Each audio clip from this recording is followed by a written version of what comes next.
Taon-taon ay idinaraos ang Ramon Magsaysay Awards kung saan binibigyang parangal ang ilang natatanging mga individual hatid ng walang pag-iimbot na serbisyo sa kani-kanilang larangan. Alamin natin ang kasaysayan ang naturang parangal mula kay Xiao Chua sa Showtime. Ako ay Pilipino.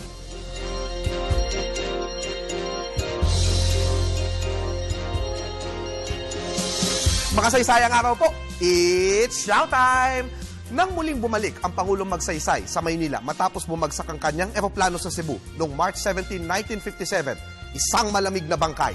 Ngunit mainit at maalab na nagluksa ang kanyang mga kababayan at ipinakita nila ito sa kanilang mahabang pagpila upang masilayan ang kanyang kabaong sa palasyo at sa paglabas nila sa kalsada, daang libo sa araw ng libing.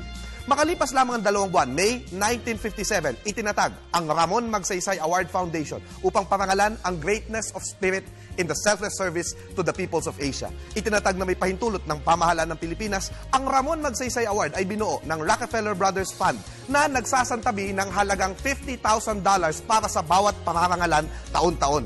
Ang unang Magsaysay Award ay ibinigay 55 years ago noong August 31, 1958 sa 5 taong nagmula sa iba't ibang bahagi ng Asya at sa isang organisasyong Pilipino na tumulong noon sa mga nasa Vietnam na nasa lanta ng digmaan, ang Operation Brotherhood. Sinasabi ng mga pagkakatatag ng parangal ay nasa konteksto ng Cold War sa pagitan ng Estados Unidos at ng mga komunistang bansa. Itaguyod si Magsaysay bilang champion of democracy in Asia dahil sa matagumpay niyang laban sa komunismo at pinaparangalan nito ang mga taong nagtataguyod ng isang uri ng kalayaan at pagtulong na paborable sa mga Amerikano. Kasi naman, kung hindi magbibigay ng mga magagandang halimbawa ng demokrasya, baka hindi mapigilan ang paglaganap ng komunismo sa Asya. Ngunit anuman, hindi naman maitatanggi na nagbigay ng malaking inspirasyon sa maraming Asyano ang pagbibigay na ito ng parangal na nakabase sa Pilipinas. Binansagan ito na Nobel Peace Prize of Asia at inaabangan ng August 31, kaarawan ni Pangulong Ramon Magsaysay ng bawat taon para sa presentation ceremonies. Ang mga medalya at gawad mismo ay binibigay ng Pangulo ng Pilipinas o ng punong maestrado ng Korte Suprema ng Pilipinas.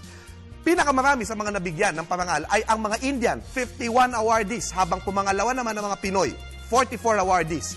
Ilan sa mga naparangalan na noon ay sina Dalai Lama Tenzin Gyatso noong 1959 para sa community leadership, Akira Kurosawa noong 1965 para sa journalism, literature, and creative communication arts, Mother Teresa noong 1962 at Cory Aquino noong 1998 kapwa sa international understanding, Miriam Santiago noong 1988, Jessie Robredo 2000, Jovito Salonga noong 2007 at Grace Padaka noong 2008 para sa government service at si Rosa Rosal noong 1999 para sa public service. Ngayong taon, kabilang sa mga pinarangalan ay ang doktor na si Ernesto Domingo na isa sa mga nakatuklas ng bakuna para sa sanggol laban sa hepatitis B at ang Komisi Pemberantasan Korupsi na matagumpay na sumasagupa ng korupsyon sa Indonesia. Mukhang kailangan natin sila dito sa bansa. Kailangan ng Asya ng mga bayani. At dakila ang bayan na nagpaparangal sa mga ito sa ngalan ng isang dakilang pinunong bayan. Ako po si Xiao Chua, para sa telebisyon ng bayan. And that was Showtime.